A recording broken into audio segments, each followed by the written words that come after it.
A raison, on associe souvent l'Afrique à la solidarité, à la famille élargie, au collectif. Et pourtant, selon une étude de l'OMS, l'Organisation mondiale de la santé, l'Afrique serait aujourd'hui le continent le plus touché par la solitude, avec près d'un habitant sur 4 qui se dit isolé. Une autre réalité silencieuse, longtemps niée. On en parle ce soir dans le choix du journal Afrique. Et pour en discuter, nous recevons l'écrivaine franco-camerounaise Marie-Alix de Putter. Bonsoir et bienvenue. Merci. Vous êtes à la tête aussi d'une fondation, une organisation très engagée dans ces questions qui s'appelle la Blue Mind Foundation.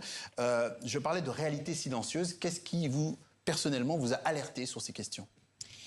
Alors, vous le disiez en fait de façon très juste. Je pense qu'à un moment donné, nous avons peut-être oublié qui nous étions. Nous avons peut-être oublié que finalement, je suis parce que tu es, et parce que tu es, je peux être.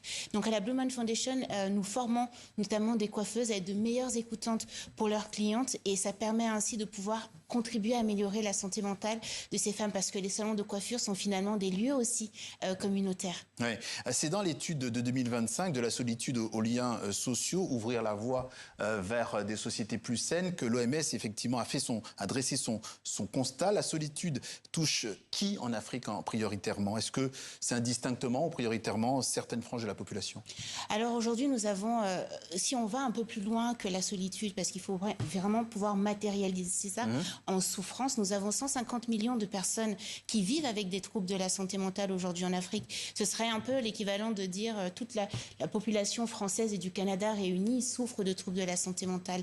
Et parmi elles, ce sont notamment des femmes et des femmes jeunes, âgées de moins de 25 ans, qui sont les plus concernées. Donc, toutes ces femmes, et notamment les chiffres le montrent, donc ça va être moins d'une femme sur 10 qui va accéder aux soins en santé mentale, et pourtant toutes les femmes, peu importe leur âge, leur catégorie socio-professionnelle, un jour iront voir une coiffeuse. Donc, ça concerne tout le monde, mais prioritairement les femmes et les jeunes. Mais souvent, on dit pourtant, en Afrique, on n'est jamais seul. Est-ce que, finalement, on n'entretient pas une sorte de mythe qui empêche, finalement, de voir et de traiter correctement ces questions?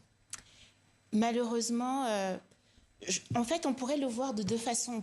On pourrait se dire que ça y est, les liens sociaux s'effritent, ou alors on pourrait aussi, en fait, encourager des solutions basées sur des données probantes qui permettent de rendre le soin, de retisser des liens et de les raffermir finalement, ces liens sociaux transgénérationnels et qui dépassent également les catégories socio-professionnelles, et de se dire que finalement, je ne suis pas seule parce que j'ai ma sœur qui traverse une situation identique, j'ai ma coiffeuse qui peut m'écouter, ou qui peut écouter ma fille, qui peut écouter aussi mon fils, puisque vous parlez de ces chiffres, mais il y a également la souffrance, évidemment, des jeunes et des jeunes hommes qui aussi, notamment, peuvent être victimes souvent de suicides, en tout cas qui peuvent mourir par suicide plus que dans d'autres zones géographiques dans le monde. Et ça, c'est pris au sérieux par les gouvernements distincts? Alors aujourd'hui, nous déployons nos activités à la Blue Mind Foundation dans 3 pays notamment, donc le Togo, le Cameroun et la Côte d'Ivoire. Et le Togo est pionnier et exemplaire en de nombreux points, mais notamment dans le fait qu'aujourd'hui, il y a 48% du budget qui a été alloué aux questions sociales et également de santé. Et donc en octobre dernier, quand nous avons formé plus de 400 coiffeuses à l'université de Lomé, ça montrait également finalement l'écoute, l'empathie de ce gouvernement sur ces questions de santé mentale notamment. Oui, l'écoute et l'empathie. Alors sans faire de raccourcis quant aux causes de sa mort en début de semaine, on sait que la comédienne sénégalaise Halima Gadji a publiquement parlé de dépression. Faut-il plus d'engagement sur ces questions de certaines voix qui portent en Afrique? Alors tout d'abord, il faut avoir une pensée pour ses proches, il faut avoir une pensée pour son entourage, pour toutes les personnes qui la connaissaient intimement et qui souffrent et qui sont aujourd'hui endeuillées.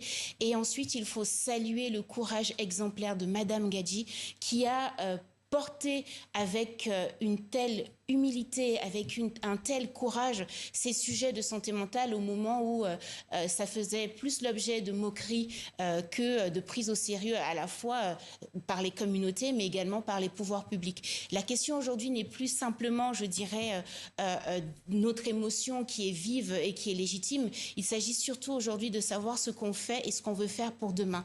Et donc pour demain, ça signifie former, ça signifie écouter plus, ça signifie financer également plus, former, d'avoir plus de thérapeutes sur le terrain qui peuvent être en mesure aussi d'accompagner des programmes tels que ceux qui sont développés par la société civile. Et ça engage tout le monde.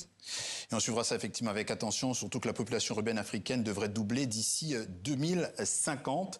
Pour aller plus loin, eh bien, on rappelle cette étude de l'OMS, hein, de la solitude aux liens sociaux, un document qui date de juin 2025. Marie-Alix de Vutter, écrivaine franco-camerounaise et fondatrice de la Blue Mind Foundation, très engagée, on l'a dit, sur ces questions. Merci à vous d'être passé par notre journal Afrique sur TV5 Monde. Merci pour votre invitation.